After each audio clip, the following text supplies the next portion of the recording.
अमिथुआ पंचायत में कई बाड़ी न के नाम जी आज बाड़ी न के नाम जी आज सुंदर न के कम जी आज बैगन छाप पर टिपिहा जाके बुथवा पर बटन जी आज मुखिया बनई है चाची है कारथुन सब कमावा दिया जी। दोस्तों सूर्य देव भैया जी का कहना है कि चौमुखी विकास होगा यही मेरा इरादा है, चौमुखी विकास होगा यही मेरा इरादा है, सबका सपना पूरा होगा यही मेरा वादा है। अमथुआ पंचायत के जनता जिंदाबाद, अमथुआ पंचायत का मुखिया कैसा हो, सूर्यदेव भैया जैसा हो, सूर्यदेव भैया जिंदाबाद,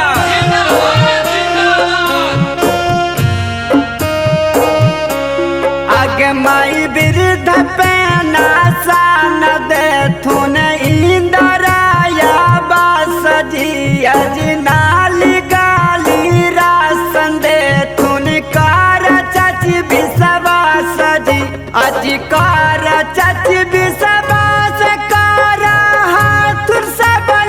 खास जी सूर्य देव भैया के जीतई है चाची है कार थुन विकास जी आज जानता कैसे बकर खातिर हाथुन हरा दम तैयार जी अजी। दोस्तों कि जितना ही नहीं है लक्ष्य हमारा विकास कार्य को चरम तक पहुंचाना है, जितना ही नहीं है लक्ष्य हमारा विकास कार्य को चरम तक पहुंचाना है।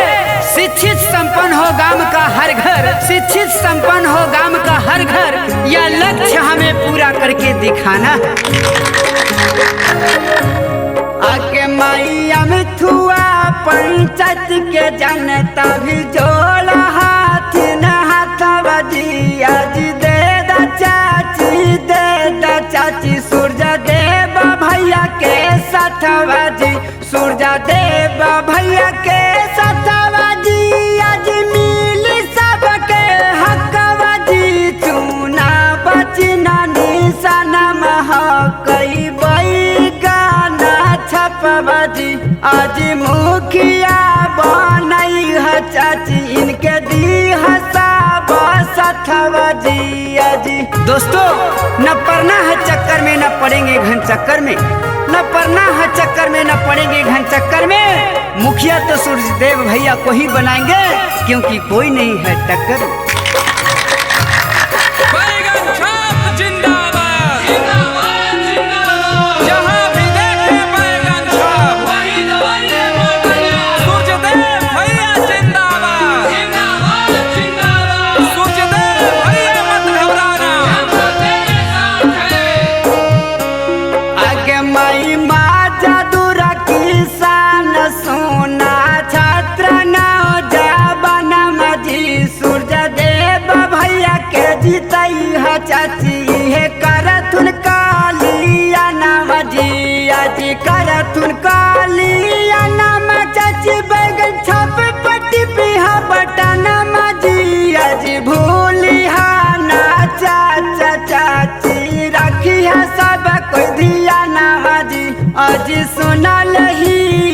अमथुआ पंचायत में बाड़ी न के नाम जी आज बाड़ी न के नाम जी आज सुंदर न के कमाम जी आज या बड़ी बनई है चाचा सूर्य देव भैया के मुखिया जी आज सुनल ही काको प्रखंड में बाड़ी न के नाम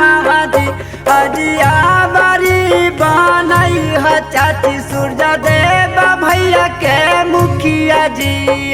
Recording by Anoranjana Studio.